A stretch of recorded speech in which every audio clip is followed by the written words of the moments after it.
बंधुगण आज गोटे अति गुरुत्वपूर्ण प्रसंग उपरे कांग्रेस भवन रे उभय प्रदेश कांग्रेस कमिटी एवं प्रदेश किसान कांग्रेस मिलित भाव में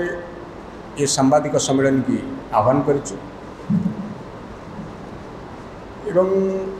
प्राय मासे तले प्रदेश किसान कांग्रेस यही गृह रे कांग्रेस भवन रो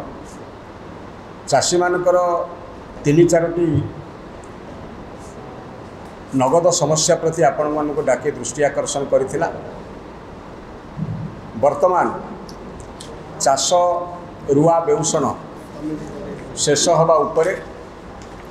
एवं आपण माने राजधानी जो सांबादिक भाई माने एटू उपस्थित अछंती सांबादिक भवन माने उपस्थित अछंती आपण माने जानिचंती ए वर्ष टिके अनुकूल मौसम कारण सारा राज्यर चाषी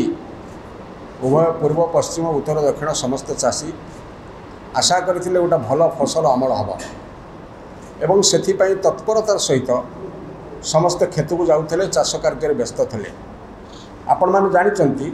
ठीक चाष आरंभ हवा मात्रे ये सरकार विभिन्न प्रकार सरकारी कटकणा एवं मारपेंच रे चाषी मानू छंदी पकईला। गोटे आपण पंजीकरण कथा जानिचंती, वंशावली कथा जानिचंती, आखि परीक्षा कथा जानिचंती, जमी किए चाष करुची कहार से संपर्क में प्रमाण नथिपत्र कथा जानिचंती। सो विभिन्न प्रकार कारसादी छंदी पकईला। चाष खेत छाड़ी चाषी सरकारी ऑफिस एवं आरआई ऑफिस तहसील ऑफिस रे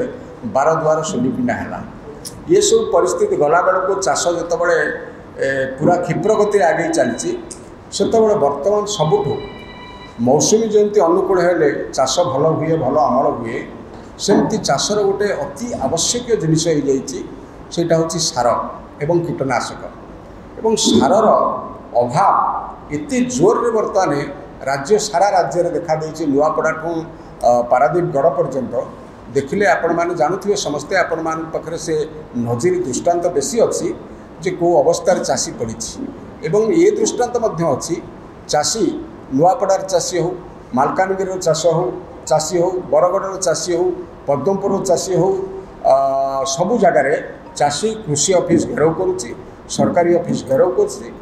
चाष कला बजारी रोकवाई दाबी करुच्ची। आउ गोटे द्वितीय कथाटा बर्तमान कौन है गुरुतर कथा ना जहाँ भी सार जितेबाला मिलूँ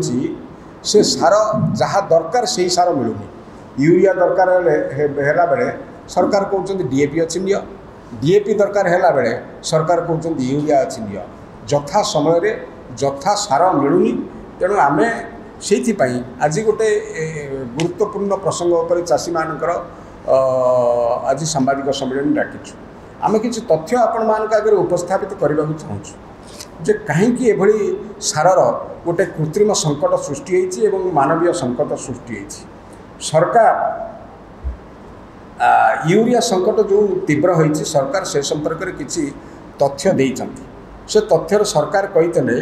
2.94 लाख टन पूर्व स्टॉक थिला एवं 4.5 लाख टन खरीफ पाई मिलू 7.94 लाख टन वर्तमान उपलब्ध अच्छी राज्य रे वर्तमान राज्य रे उपलब्ध अच्छी एवं से 3.65 लाख टन बिक्री हुई सारी। बाकी वर्तमान जो गुड़ाक रही 4.24 टन रही। किंतु एक कथा सरकार दाबी करुला बेले सरकारी तथ्य एक कथा प्रमाण मिलूला बेले कृषक यूरिया पाउनी, कृषक यूरिया पाउनी, यूरियार अभाव कृषक उपलब्धि करुच्ची। से दृष्टि से बरगढ़ हो, संबलपुर हो, सुवर्णपुर हो, बलांगीर हो, सुंदरगढ़ हो, एपरिक आम पाख जिला राजधानी पाख जिला कटक निश्चिंत कोइली हो बा समुद्र उपकूलवर्ती अंचल पहाड़ तलठू समुद्र उपकूल पर्यंत सबु जगार आपण देखिए सरकारी धार्य रेट हूँ 266 टंका 90 पैसा यूरिया बैग प्रति। यूरिया बैग प्रति 266 टंका 50 पैसा हूँ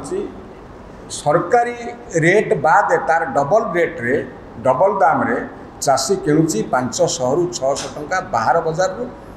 चोरा भाव एवं कला बजारी मार्केट रू किणुची। ठीक से भाव में 1350 टंका डीएपी थिला बेले चाषी 1700 टंकार किणवा को बाध्य हो नुआपड़े गोटे आसी बर्तमान तथ्य पदा को आम सर्वेक्षण कर जाचु जे 900 टंकार चाषी यूरिया किणुची तेणु ये गोटे विकल परिस्थिति सार अभाव कहीं कौन पाई हो कौन पाई सरकार सरकारी दर रे एवं सरकारी संस्था जरिया जोगेबा को अक्षम होती ना कला बजारीटा होती कौन जो मार्कफेड बोली गोटे संस्था अच्छी सेठू प्राइवेट बेपारी जो मैंने अच्छा विक्रेता जो मैंने अच्छा से सार जोगे दिखाई से सार कौट पाँच सार पाइबार अन्य किसी मध्यम आना से दृष्टि